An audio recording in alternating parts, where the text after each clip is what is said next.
এখন আমি আপনাদের সাথে শেয়ার করছি সম্পূর্ণ নিরামিষভাবে করে নেওয়া একটি তরকারির রেসিপি।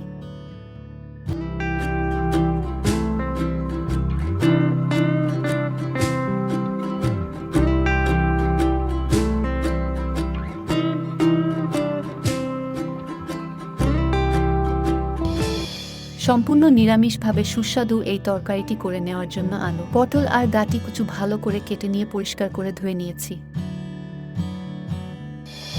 গরম কড়াইতে দিয়ে দিয়েছি সরিষার তেল। আমি বেশিরভাগ রান্নাগুলো সরিষার তেল দিয়ে করে থাকি, এর জন্য সরিষার তেল দিয়ে দিয়েছি। গরম তেলে দিয়ে দিচ্ছি শুকনা মরিচ,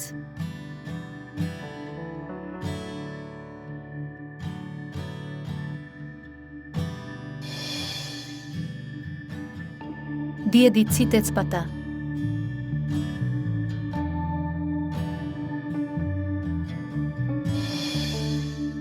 দিয়ে দিচ্ছি এলাচ দারুচিনি,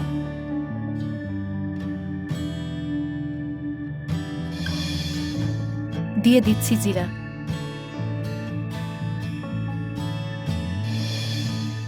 এরপর দিয়ে দিচ্ছি পিস করে নেওয়া আলু।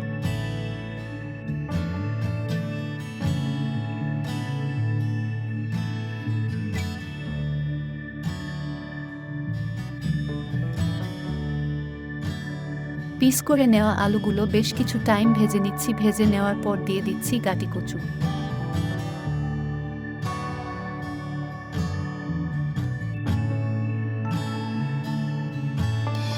টেস্ট অনুযায়ী দিয়ে দিচ্ছি লবণ।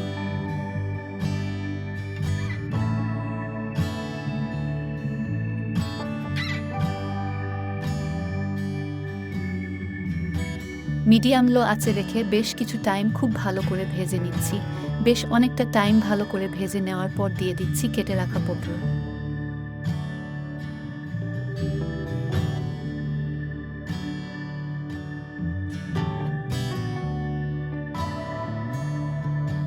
পটল দেওয়ার পরও মিডিয়াম আঁচে রেখে বেশ ভালো করে ভেজে নিব। যতটা বেশি ভালো করে ভেজে নেওয়া হবে তরকারিটা কিন্তু ততটাই সুস্বাদু হবে।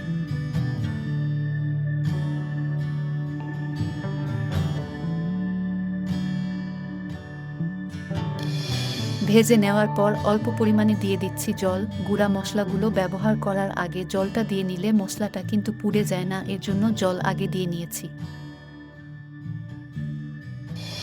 1 চামচ দিয়ে দিচ্ছি হলুদের গুঁড়া, 1 চামচ দিয়ে দিচ্ছি শুকনা মরিচের গুঁড়া, 1 চামচ দিয়ে দিচ্ছি আদা কাঁচা মরিচ বাটা,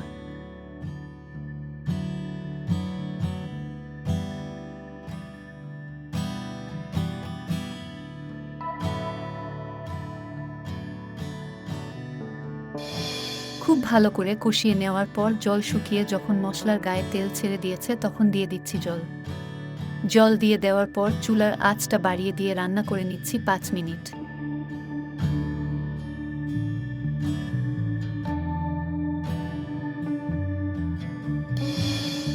এবার সম্পূর্ণ নিরামিষভাবে করে নেওয়ার ডালের বড়াগুলো দিয়ে দিচ্ছি।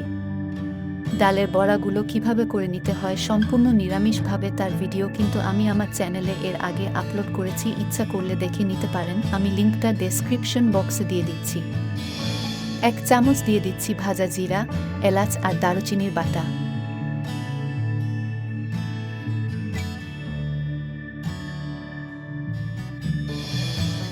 1 চামচ দিয়ে দিচ্ছি ঘি,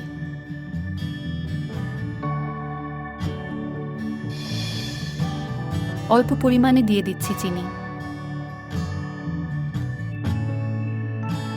এই রেসিপিটি দেখে আপনাদের কেমন লেগেছে অবশ্যই কমেন্টস করে জানিয়ে দিবেন। ভিন্ন ভিন্ন ধরনের সুস্বাদু নিরামিষ রেসিপি, একাদশী রেসিপি, জন্মাষ্টমী ও রাধা অষ্টমী থেকে শুরু করে ভিন্ন ভিন্ন পূজার প্রসাদ এর রেসিপিগুলো পাওয়ার জন্য আমাদের চ্যানেলটি সাবস্ক্রাইব করে আমাদের চ্যানেলের সাথেই থাকবেন।